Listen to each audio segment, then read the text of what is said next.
Hello అండి అందరికీ. మీతో ఈరోజు ఒక మంచి విషయం షేర్ చేసుకుందాం అనుకుంటున్నా.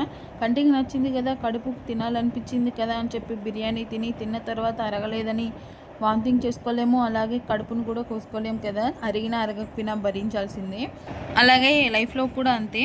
మనకు నచ్చినా నచ్చకపోయినా జరగాల్సినవి భగవంతుడు రాసినవి జరుగుతూనే ఉంటాయి. ఓపిక పట్టుకొని భరించమంటే అది కొన్ని రోజులకి సాల్వ్ అయిపోతుంది.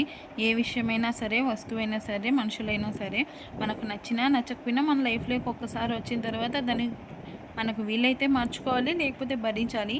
ఓపికతో ఉన్నంత మాత్రాన ఏమీ పోదు కదా. ఈ మాటల్ని ఎవరిని ఉద్దేశించి అనింది కాదు, చెప్పాలనిపించింది చెప్తున్నాను అంతే. అయితే వీడియో విషయానికి వస్తే పొద్దున్నే మార్నింగ్ పిల్లలకు బ్రేక్ఫాస్ట్ ఇంకా లంచ్ ప్రిపేర్ చేస్తున్నాం. లంచ్లోకి క్యారెట్ టమోటా రైస్ చేస్తున్నాం. ఇందులో ఓన్లీ పచ్చిమిర్చితోనే చేస్తున్నా. పిల్లలు స్పైసీ ఎక్కువగా ఇష్టపడారు కాబట్టి ఇదే ప్రాసెస్ని ఫ్రైడ్ రైస్లో కూడా చేసుకోవచ్చు. ఫ్రైడ్ రైస్లో మళ్ళీ మసాలాలు యాడ్ చేయాలి కాబట్టి మసాలా అయితే ఏమి యాడ్ చేయట్లేదు. ఒకవైపు ఇడ్లీ కూడా అయిపోతుంది. దాంట్లో కావాల్సిన ఈరోజు పల్లీ చట్నీని పప్పులు వేసి చేశాను. అలాగే ఎర్రకారం కూడా చేశాను.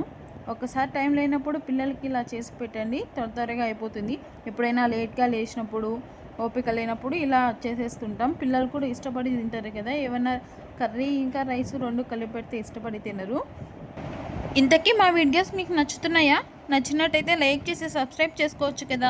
సబ్స్క్రైబ్ చేసుకున్నారంటే ఇలాంటి మంచి మంచి విషయాలను, అలాగే మన ఛానల్లో లాంగ్ వీడియోస్లో రెసిపీస్ చేస్తున్నాం. ఇలాంటివన్నీ చేయడానికి సపోర్ట్ చేసిన వాళ్ళు అవుతారు. సబ్స్క్రైబ్ చేసుకోవచ్చు కదా.